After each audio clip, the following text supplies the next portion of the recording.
تا حالا براتون پیش اومده که بخواید از کسی جواب بله بگیرید اما ندونید چطور باید مطرحش کنید؟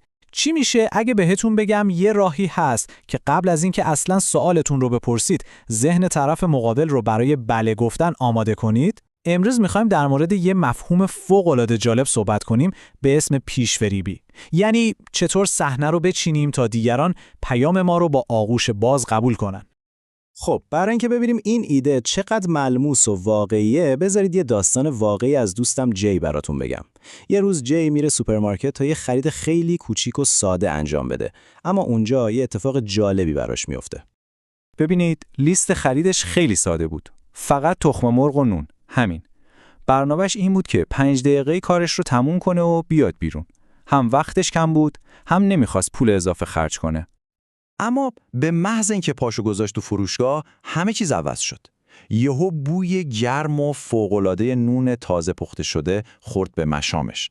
میدونید از همون بوهایی که هم گرسنه‌تون میکنه و هم یه حس آرامش و راحتی بهتون میده. و این تازه اولش بود. درست بغل دست نانوایی یه عالمه گل‌های رنگارنگ و شاداب چیده بودن. این تصویر بدون اینکه حتی یک کلمه گفته بشه، یه پیام مستقیم به مغز جی فرستاد: اینجا همه چیز تازه و با کیفیته.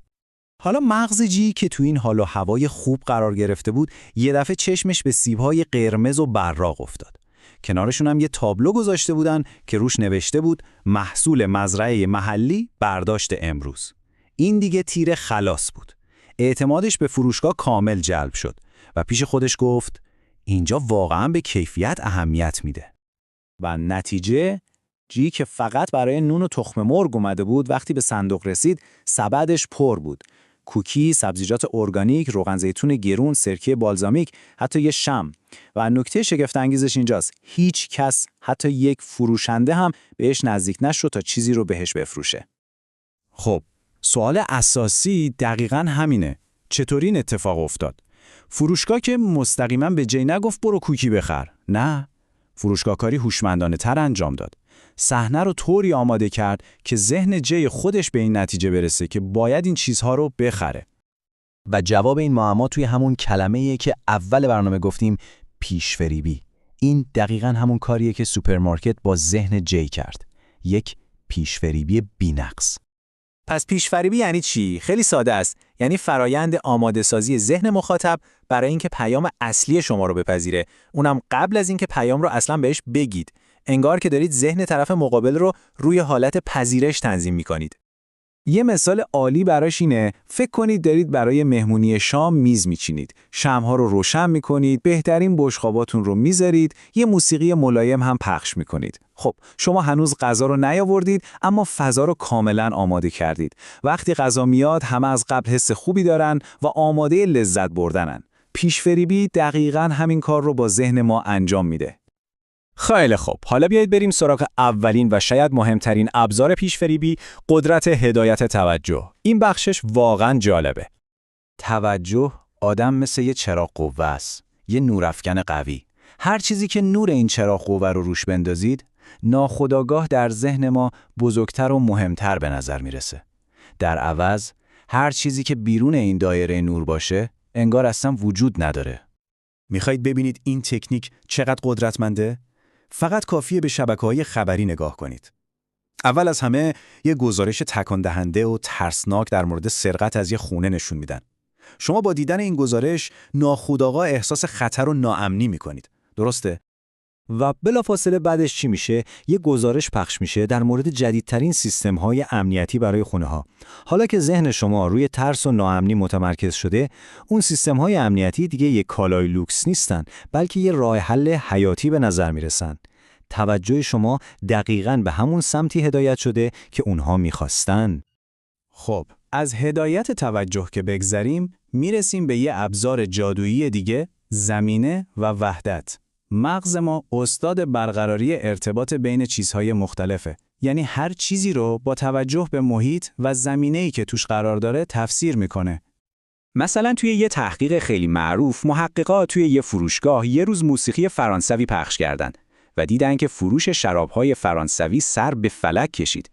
روز بعد موسیقی آلمانی گذاشتن و حدس بزنید چی شد؟ فروش شراب‌های آلمانی بیشتر شد. موسیقی یعنی همون زمینه تصمیم خرید مردم رو به طور کامل تغییر داد. یا این یکی رو ببینید که چقدر عجیبه. توی یه مطالعه دیگه از یه عده خواستن رزومه چند نفر رو برای استخدام بررسی کنن. نصفشون روی صندلی نرم نشستن، نصف دیگه روی صندلی سفت. نتیجه باور نکردنی بود. اونایی که روی صندلی نرم نشسته بودن، متقاضی‌ها رو آدم‌های منعطف‌تر و دوستانه‌تری می‌دیدن و اونایی که روی صندلی سفت بودن، همون آدم‌ها رو سرسخت و غیر قابل انعطاف ارزیابی کردن. فقط به خاطر یه صندلی. تمام این مثال‌ها دارن یه چیز خیلی مهم رو به ما میگن.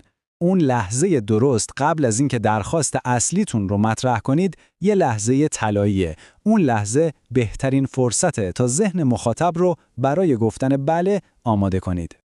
و یکی از قوی ترین راه‌ها برای استفاده از این لحظه طلایی ایجاد حس وحدت یا ما بودنه. ببینید ما آدم‌ها ذاتاً موجوداتی اجتماعی هستیم. دوست داریم به یه گروه تعلق داشته باشیم. وقتی حس کنیم با کسی توی یه تیم هستیم، خیلی راحت‌تر باهاش همکاری می‌کنیم. مثلا توی یک کمپین صرفه‌جویی انرژی مشارکت مردم 30% بیشتر شد. میدونید چطوری؟ فقط با اضافه کردن یه جمله ساده به پیامشون. ما به عنوان شهروندان خوب کالیفرنیا باید در مصرف انرژی صرفه‌جویی کنیم. همین کلمه ما همه چیز رو تغییر داد. خب، حالا که با این ابزارهای قدرتمند آشنا شدیم، سوال مهم اینه: چطور میتونیم به شکل درست، اخلاقی و مؤثر ازشون استفاده کنیم؟ برای همین یه چک لیست عملی براتون آماده کردیم. اول از همه توجه رو هدایت کنید. قبل از هر چیز از خودتون بپرسید میخوام اول به چی فکر کنن.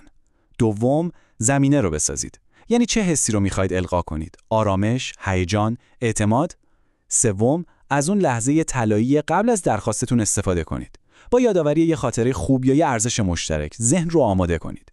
چهارم، روی وحدت و حس ما بودن تأکید کنید. و پنجم که از همه مهمتره، همیشه صادق باشید.